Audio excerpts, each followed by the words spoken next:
কোভিডৰ যিটো সংক্ৰমণ এই সংক্ৰমণৰ পৰা দেখা গৈছে যে কিছু সংখ্যক কমি আহিছে যে 5.88 হৈছিলে 21 তাৰিখে 5.57 আকৌ 5.68 5.16 আৰু কালি 5.04 এটা কথা দেখা গৈছে যে এতিয়া টেষ্টিং আমাৰ 1 লাখতকৈ বেছি হৈ আছে সেইকাৰণে যেতিয়া 1 লাখতকৈ বেছি হৈ আছে আমাৰ পজিটিভিটি যদিও কমিছে কিন্তু আমি যেতিয়া বেছি পৰিসৰত গৈছোঁ আমাৰ পজিটিভিটিৰ সংখ্যাটো বাঢ়িছে এবছলিউট নাম্বাৰটো বাঢ়িছে আমি সেই এবছলিউট নাম্বাৰ আৰু দ্বিতীয় কথা এই যিখিনি কমি আহিছে সেই কমাৰ যিটো আমাৰ মৃত্যুৰ হাৰৰ লগত আমাৰ সামঞ্জস্য থাকিব সেইটো আমাৰ 5 দিন 6 দিন পিছত পাম আমি এই যিখিনি মৃত্যুমুখত পৰিছে সেই মানুহখিনি আমাৰ চিকিৎসালয়ত হয় 10 দিনমান আগৰ পৰা আছে কোনোবা হয়তো 5 দিন আগৰ পৰা আছে কোনোবা 4 দিন আগৰ পৰা আছে গতিকে আমাৰ যি সময়ত আমাৰ 6000 7000 কেছ হৈ আছিল সেই কেছখিনিৰ পৰা যিখিনি ভৰ্তি হৈ আছিল তাৰ পৰাহে আমি এতিয়া দেখিছোঁ যে তাৰ মৃত্যুমুখত পৰিছে হয় মৃত্যুটো অলপ উদ্বেগজনক এতিয়াও হৈ আছে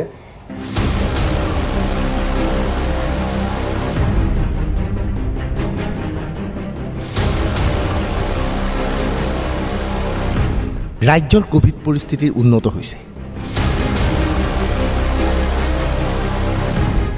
GMCHৰ অধ্যক্ষৰ বক্তব্যৰ পৰা এই কথা স্পষ্ট হৈ পৰিছে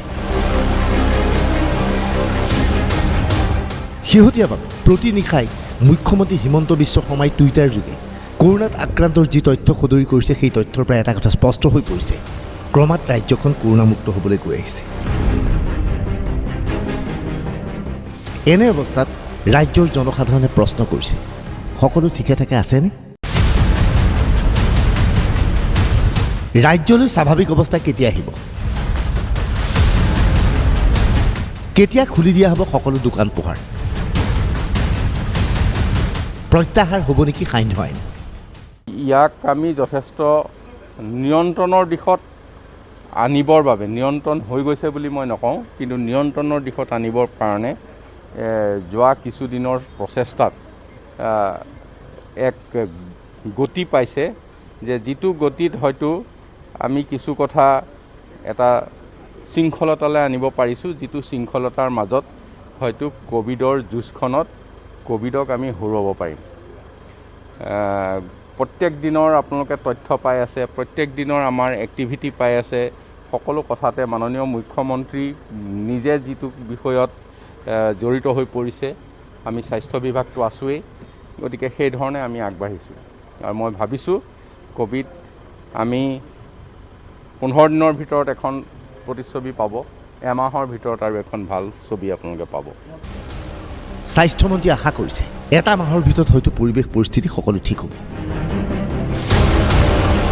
কিন্তু প্ৰশ্ন হৈছে ৰাজ্য চৰকাৰে পৰৱৰ্তী ৰণকৌশল কি ধৰণে প্ৰস্তুত কৰিছে ইতিমধ্যে মুখ্যমন্ত্ৰী হিমন্ত বিশ্ব শৰ্মাই কৈছে যে কামৰূপ মহানগৰীত কৰোনা আক্ৰান্তৰ সংখ্যা হ্ৰাস পাইছে যদিও গ্ৰাম্যাঞ্চলৰ চাহ বাগিচাত ইতিমধ্যে কৰোনা বিয়পি পৰিছে সেয়া মুঠেই ভাল কথা নহয় সেয়েহে আন্তঃজিলা পৰিবহণ ব্যৱস্থাত বাধা দিছে চৰকাৰে ইতিমধ্যে ৰাজ্য চৰকাৰে কৰোনাৰ পৰিৱেশ পৰিস্থিতি সকলো ঠিক হ'লে জুন মাহত কি কৰিব তাৰো ৰণকৌশল প্ৰস্তুত কৰি পেলাইছে 7 জুনৰ পৰা সান্ধ্য আইনৰ সময়সীমা হ্ৰাস কৰা হ'ব দুপৰীয়া 12 বজাৰ পৰিৱৰ্তে বিয়লি 2 বজাৰ পৰা সান্ধ্য আইন আৰম্ভ হ'ব আৰু দুসপ্তাহৰ পিছত সান্ধ্য আইন আৰম্ভ হ'ব বিয়লি 5 বজাৰ পৰা অৱশ্যে আন্তঃজিলা যাতায়াত খুলি দিয়াৰ সম্ভাৱনা ক্ষীণ ৰাজ্য চৰকাৰৰ উচ্চস্তৰীয় সূত্ৰ এটাই DY 365ৰ 24 ঘণ্টা অনুষ্ঠানত এই তথ্য সদৰি কৰিছে এই তথ্যৰ পৰা এটা কথা স্পষ্ট হৈ পৰিছে যে জুলাই মাহতো অসমৰ পৰিৱেশ পৰিস্থিতি সম্পূৰ্ণ স্বাভাৱিক নহয় পৰ্যায়ক্ৰমে সান্ধ্য আইনৰ সময়সীমা হ্ৰাস কৰি স্বাভাৱিক জীৱন যাত্ৰা ঘূৰাই আনিবলৈ চেষ্টা চলাব চৰকাৰে কিন্তু দেখা গৈছে কৰোনা আক্ৰান্তৰ সংখ্যা হ্ৰাস পাইছে যদিও মৃত্যুৰ সংখ্যা হ্ৰাস হোৱা নাই মৃত্যুৰ হাৰ এতিয়াও হ্ৰাস পোৱা নাই GMCHত এদিনত কেইজনৰ মৃত্যু হৈছে জানিলে ভয় খাব মৃত্যুৱে অভিলেখৰ সৃষ্টি কৰিছে গুৱাহাটীয়ে আমি যিমানেই সজাগ নহওঁ কিয় আমি যিমানেই সচেতনতাৰ কথা নকওঁ কিয় এতিয়াও কিন্তু মানুহৰ যিটো আমাৰ মৃত্যুৰ হাৰ এটা মই এইটো অলপ এতিয়া কওঁতে অকণমান হয়তো মানুহবিলাক অলপ ওচৰলৈকে আহিছে আমাৰ মানে কি চিকিৎসালয়লৈকে অহা আৰম্ভ হৈছে কিন্তু তথাপিও মই এটা আপোনালোকক পৰিসংখ্যা কওঁ যে এইটো 25 তাৰিখে আমি এনালাইচিছ কৰিছোঁ। 25 তাৰিখলৈ আমাৰ গুৱাহাটী চিকিৎসা মহাবিদ্যালয়ত মৃত্যুৰ সংখ্যা হৈছে 336টা। এই 336টা আমি যদি মৃত্যু যদি এনালাইচিছ কৰোঁ, 117টা এদিনতে ঢুকাইছে, 24 ঘণ্টাতকৈ কমত ঢুকাইছে। 49টা প্ৰায় 50টাই, তাৰমানে চাওক যে 166 ডেথ, 336টা ডেথৰ 166 ডেথ আমাৰ 48 ঘণ্টাৰ কমতে ঢুকাইছে। তাৰমানে কি আহিছে, কিছুমানৰতো 1 ঘণ্টা 2 ঘণ্টা, আৰু ইয়াতে ব্ৰড ডেথখিনিতো আছেই। গতিকে সেইকাৰণে মই কৈছোঁ যে আমি মানুহৰ মাজত সেই ধাৰণাটো আনিব পৰা নাই যে ক'ভিড হওক, চিমটমছ হওক, হোৱাৰ লগে লগে ক'ভিডৰ চিমটমছ দেখা দিয়াৰ লগে লগে চিকিৎসালয়লৈ হওক, ভৰ্তি হওক, এনেকুৱা যদি নহয় তেতিয়াহ'লে ধৰক আমি এই মৃত্যুৰ সংখ্যাটো কমোৱাটো আমাৰ কাৰণে বৰ কষ্টকৰ হৈ থাকিব। মানুহৰ মৃত্যুৰ সংখ্যা বাঢ়িছে কিয়? কোভিড হ্ৰাস হোৱাৰ পিছতো মৃত্যুৰ হাৰ বৃদ্ধি পোৱাৰ কাৰণ কি? মই যদি কালিৰ কথাটো চাওঁ, কালি আমাৰ হস্পিটেলত যিখিনি মৃত্যু হৈছে তাৰ ভিতৰত দেখিব যে 5টা বা 6টা এনেকুৱা হৈছে যে 24 তাৰিখে ৰাতি আহিছে, 25 তাৰিখে ৰাতিপুৱা ঢুকাইছে। তাৰমানে আমি যিখিনি চিকিৎসা কৰিছোঁ সেই চিকিৎসাটো এটা সুফল পাবৰ কাৰণে সময় লাগিব মানুহজনক। কাৰণ আমি এণ্টিবায়'টিক দিম বা আমি ৰেমডিচিভিৰ দিম বা আমি ডেক্সনা দিম, যিয়ে নিদিওঁ কিয় সেই দৰৱখিনিতো বডিত কাম কৰিব লাগিব। কিন্তু তেওঁ যেতিয়া মুমূৰ্ষ অৱস্থাত আহে, আৰু এটা কথা দেখা গৈছে যে যিবিলাক ৰেফাৰ্ড কেছ আহে সেই ৰেফাৰ্ড কেছবিলাকৰ আমাৰ যিটো চেচুৰেশ্যন, আমাৰ যিটো অক্সিজেনৰ যিটো বহন ক্ষমতা, সেই চেচুৰেশ্যনটো আমি শৰীৰত 85ৰ তলত হ'লেই দিগদাৰ হয়, কিন্তু আমি 50-55 এনেকুৱাকৈ পাই থাকোঁ। গতিকে সেই মানুহখিনিক বচাই তোলাটো যথেষ্ট কষ্টসাধ্য কাম হয়। আমি দেখা পাইছিলোঁ প্ৰথম পৰ্যায়ৰ যি কৰোণা আহিছিল সেই সময়ত কৰোণাত মূলতঃ বিভিন্ন ৰোগত আক্ৰান্ত লোকসকলৰ মৃত্যু হৈছিল। মধুমেহৰ পৰা আৰম্ভ কৰি কৰ্কট ৰোগত আক্ৰান্ত লোকসকলক কৰোণাই চিকাৰ হিচাপে বাছি লৈছিল। কিন্তু এইবাৰ পৰিৱেশ পৰিস্থিতি সুকীয়া। তৃতীয় পৰ্যায়ৰ যদিহে কৰোণাৰ ঢৌ আহে, শিশুৰ ওপৰত আক্ৰমণ কৰিব বুলি কোৱা হৈছিল যদিও শেহতীয়াভাৱে স্বাস্থ্য মন্ত্ৰণালয়ে ইয়াক অগ্ৰাহ্য কৰিছে। এইবাৰৰ কৰোণাৰ আক্ৰমণৰ লক্ষ্য মধ্যবয়সৰ লোক।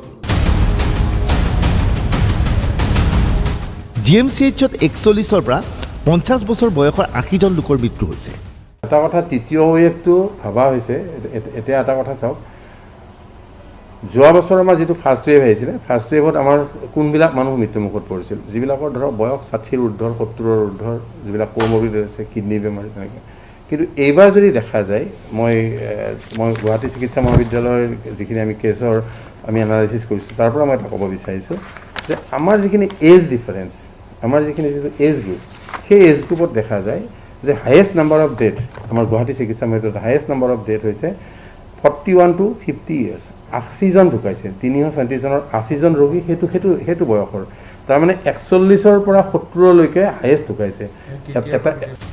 ৰাজ্য চৰকাৰৰ উচ্চস্তৰীয় সূত্ৰ এটাৰ মতে কামৰূপ মহানগৰীৰ মুঠ জনসাধাৰণৰ সংখ্যা 12 লাখ। ইতিমধ্যে কামৰূপৰ প্ৰায় 4 লাখ লোকক ভেকচিন দিয়া হৈ গৈছে। আশা কৰা হৈছে জুনৰ মধ্যম ভাগৰ ভিতৰত প্ৰায় 8 লাখ লোকক কৰোণাৰ ভেকচিন দিয়া হ'ব। ফলত কৰোণাৰ সংখ্যা ক্ৰমাৎ হ্ৰাস পাব কামৰূপত। অৱশ্যে ইয়াৰ লগে লগে ৰাজ্যৰ ভিন্ন প্ৰান্ততো ভেকচিনৰ পৰিমাণ বৃদ্ধি কৰাৰ কথা চিন্তা চৰ্চা কৰা হৈছে। সূত্ৰটোৰ মতে জুলাইৰ শেষতে সমগ্ৰ ৰাজ্যত বৃহৎ পৰিমাণৰ ভেকচিন উপলব্ধ হ'ব বুলি আশা কৰা হৈছে। Bureau' report DY365।